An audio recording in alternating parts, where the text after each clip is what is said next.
Hey guys, इस video में मैं आपको बताऊंगी वेरोनिका मूवी के बारे में। बात कर लेते हैं। ये मूवी स्पेन में रिलीज हुई थी और ये एक स्पेनिश मूवी है। इसकी कोई भी डबिंग नहीं हुई है और ना ही ये इंग्लिश और हिंदी में अवेलेबल है। इस मूवी को आप किसी भी ऑनलाइन प्लेटफॉर्म पर देख सकते हैं। अभी ये नेटफ्लिक्स पर अवेलेबल है और इसकी खास बात ये है कि ये एक सच्ची घटना पर आधारित है, यानी कि ये एक ट्रू इवेंट पर बेस्ड है। बेसिकली इस मूवी में होता ये है कि एक 15 साल की लड़की है जिसका नाम वेरोनिका होता है। ये इस मूवी की मेन कैरेक्टर है। इसके घर में इसकी मम्मी और 3 भाई बहन रहते हैं, जिसमें 2 ट्विंस और एक भाई है। और इसके फादर की रिसेंटली ही डेथ होती है। इसकी वजह से वो अपने फादर से बात करने की कोशिश में लगी रहती है।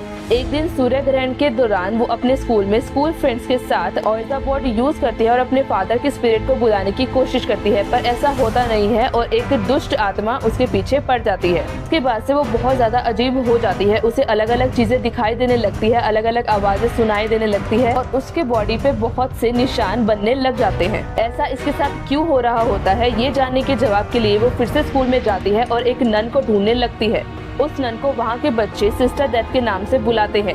वो एक दृष्टिहीन औरत होती है। वो औरत वेरोनिका को बताती है कि उसके पीछे अंधेरे की आत्मा पड़ चुकी है और उसे अपने भाई बहनों को बचाना होगा इस दुष्ट आत्मा से। उसके बाद वेरोनिका अलग अलग प्रोटेक्टिव सिंबल बनाना शुरू कर देती है, जिसकी वजह से उसके भाई बहन राक्षस से बच सके। एक बार हुआ ये कि लूसिया का कोई गला दबा रहा था, तो वेरोनिका उसे बचाने के लिए भागी, पर बाद में पता चला कि लूसिया का गला खुद वेरोनिका ही दबा रही थी। उसके बाद वेरोनिका को सपना भी आया कि उसके भाई बहन उसे कच्चा खा रहे हैं। इसके बाद फिर से वेरोनिका अपने स्कूल फ्रेंड्स के पास जाती है और उन्हें बोलती है कि फिर से हमें ऐसा कुछ करना चाहिए और इससे छुटकारा पाना चाहिए। तब उसकी फ्रेंड मना कर देती है और बताती है कि उसने खुद उस टाइम पर विस्पर किया था कि मैं 5 दिन में मरने वाली हूँ। ये सुनने के बाद वो डिसाइड करती है कि वो खुद अपने भाई बहनों के साथ फिर से ये सिनेरियो क्रिएट करेगी और इन सब से छुटकारा पाएगी। जब ये सिनेरियो क्रिएट कर देते हैं तो होता ये है कि दुष्ट आत्मा उसके छोटे भाई एंटोनियो को खींचकर ले जाती है, जिसके बाद वेरोनिका पुलिस को कॉल करती है। इतने में ही वेरोनिका अपने भाई को बचाने में सफल रहती है, पर जब अपने आप को शीशे में देखती है तो पता चलता है कि उसका भाई उसके साथ नहीं है और वो सिर्फ एक कल्पना